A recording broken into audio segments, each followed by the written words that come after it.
Hi, I'm Vanessa Gomez, and I work for the District Equity and Inclusion Office, and I work with Dr. Danita Harris. A little bit about myself. I started in Wayne in 2015 as an E&L para for Garden City Elementary. And then in 2016, 17, and 17-18 school year, I worked at the 9th grade center also as an E&L para. And then took a year off, and then came back in 2019 and started working here at the Education Center office for the LEP program, secretary. Then about 2 years ago, I switched positions, and now I work at the District Equity and Inclusion Office. A little bit about myself is that I was born in California, and then when I was about 3 months old, they took me back to Mexico. And then when I was about 3 years old, they brought me back here to the United States, here in Indiana.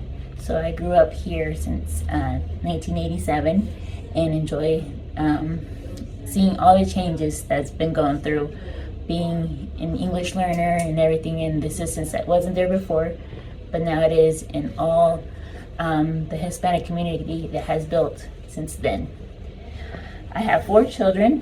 One is a graduate, a Ben Davis graduate. Then I have a 9th grader. Then I have a 6th grader at Maplewood, and then a 2nd grader at Maplewood Elementary. As a young child, I was also taken back to Mexico to see the culture and everything. And now that my children are older, I like to take them too, so they can see how, our customs, our heritage, and everything. So it's been very important for me to show that to them. Okay, growing up in Indy, I love watching the Indy 500, and the person that I'm going to talk about is Pato Award, and he's an IndyCar race driver. He was born Patricio Pato Award Junco, and he was born in Monterrey, Mexico. Even though his surname from his Irish great-grandfather, he considers himself a full-blown Mexican. He grew up in Mexico, and then he was brought to San Antonio in his childhood.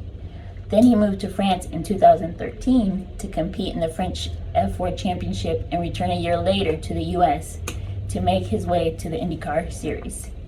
He was so close in winning the Indy 500 in 2022, and he came in 2nd place.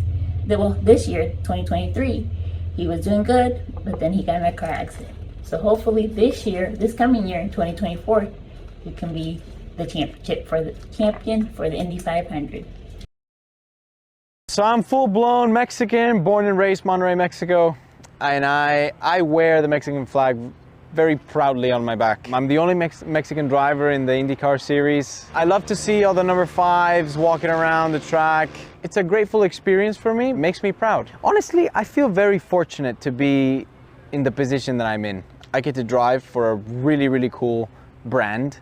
Obviously very humbling to be part of a very small group of Mexican drivers that have been able to do this as a career and as a job. It doesn't come down to how many championships you win, or how many races you win, or how many poles you have, or how many 500 wins you have. Obviously that is something that I want to accomplish, not just once in my life, but multiple times. But apart from that, is being able to look back and leave my mark. So this was a little bit about Pato Award and being in the Hispanic Heritage Month.